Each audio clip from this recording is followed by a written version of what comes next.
আসসালামু আলাইকুম ওয়া রাহমাতুল্লাহি ওয়া বারাকাতুহু। ইন্নাল হামদালিল্লাহ ওয়াস সালাতু ওয়াস সালামু আলা রাসূলিল্লাহ। প্রিয় বন্ধুগণ, আপনারা কেমন আছেন? আশা করি সকলেই ভালো আছেন। আমিও আল্লাহ পাকের অপার কৃপায় ভালো আছি। বন্ধুগণ, 3 দিন আগে আমি পলাশ ফুলের একটি ভিডিও দিয়েছিলাম। আজকে ইনশাল্লাহ আপনাদেরকে পলাশ বীজ দিয়ে কি হয়, এটা কতটুকু উপকারী, এই বিষয়ে ইনশাল্লাহ আপনাদের মাঝে আলোচনা করব। প্রিয় বন্ধুগণ, কিছুদিন পূর্বে পলাশ ফুল গাছে পলাশ ফুল ফুটেছিল। মনে হয়েছিল প্রকৃতির মাঝে পলাশ ফুল গাছে আগুন লেগেছে। এই সময় এসে পলাশ ফুল গাছে আর দৃশ্যটা আর দেখা যায় না। এখন পলাশ ফুল গাছে এরকম লম্বা লম্বা একটা ফল দেখা যায়। এই দেখেন, আমার হাতে একটা ফল ভিডিওতে আমি দেখাবো। এই যে দেখেন ফল, এটা সিমের মতো। এটার ভিতরে একটা বিচি আছে। এটার ভিতরে একটা বিচি আছে।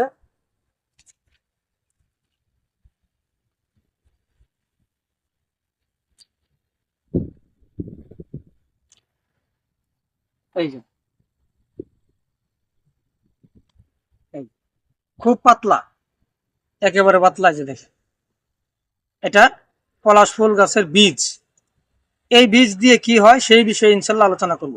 প্রিয় বন্ধুগণ, যে সমস্ত যুবক ভাই যৌন দুর্বলতায় ভুগতেছেন, আপনারা এই পলাশ ফুল গাছ থেকে এরকম এই ফলটা নিয়ে আসবেন। এরকম লম্বা একটা সের মধ্যে মাত্র একটা বীজ হবে, চ্যাপ্টা এই মাথা।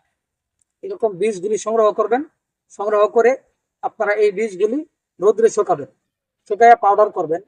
প্রতিদিন রাতে ভাত খাওয়ার পর এই পলাশ ফুল গাছের বীজের পাউডার, হাফ চামচ পলাশ ফুল গাছের বীজের পাউডার এবং এর সাথে 1 চামচ মধু আপনারা মেশাবেন।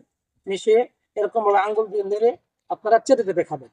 আবার সকালবেলায় নাস্তার পর আপনারা আরো হাফ চামচ এই পলাশ ফুলের বীজ এবং অল্প মধু দিয়ে আপনারা খাবেন। ইনশাল্লাহ এইভাবে যদি 1 থেকে 1.5 মাস খান, ইনশাল্লাহ স্বাভাবিক যৌন দুর্বলতা আপনার দেহে থাকবে না, ভালো হয়ে যাবে। প্রিয় বন্ধুগণ, পলাশ ফুল গাছ দেখতে অত্যন্ত সুন্দর এবং ভেষজ গুণ সম্পন্ন একটি গাছ। আপনারা এই গাছ সংগ্রহ করবেন, লাগাইবেন, গাছের যত্ন নেবেন। আর আমি যে বিষয়টা বললাম, যে ওষুধের কথা বললাম, এটা আপনারা ট্রাই করে দেখতে পারেন। ইনশাল্লাহ অনেক অনেক কাজে দিবে। ভিডিওটি ভালো লাগলে লাইক করবেন, কমেন্ট করবেন, শেয়ার করবেন, আমার জন্য দোয়া করবেন। আসসালামু আলাইকুম ওয়া রাহমাতুল্লাহি ওয়া বারাকাতুহু।